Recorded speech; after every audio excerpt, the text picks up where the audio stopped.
বড় ভাই কাছে হচ্ছে পড়তে যায় এবং পড়ার পর পরবর্তীতে হচ্ছে তিনি প্রতিদিনই হচ্ছে সেই 9টায় হচ্ছে ব্যাক করে, কিন্তু 9টার পরে হচ্ছে ব্যাক না করায় এলাকার এবং হচ্ছে তার পরিবারের লোকজনরা তারা তাকে নিয়ে হচ্ছে চিন্তায় পড়ে এবং তাকে খোঁজাখুঁজি পরে হচ্ছে তারা এক বৌদ্ধবিহারস্থ হচ্ছে জায়গার পাশে হচ্ছে তাকে হচ্ছে অচেতন অবস্থা হচ্ছে তাকে পায় এবং তাকে হচ্ছে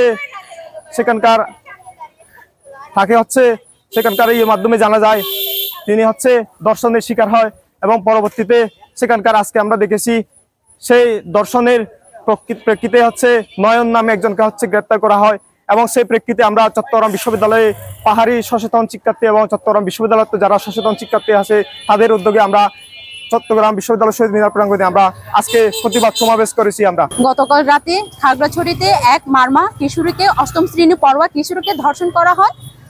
যখন সে ঘরে ফিরতে লেট হচ্ছিল, মা বাবা এলাকাবাসী মিলে ছাত্রীকে খুঁজতে যায়, নিজের মেয়ে ঘরে না ফেরার কারণে খুঁজতে যায়। তো মেয়েটাকে অচেতন অজ্ঞান অবস্থায় পাওয়া যায়।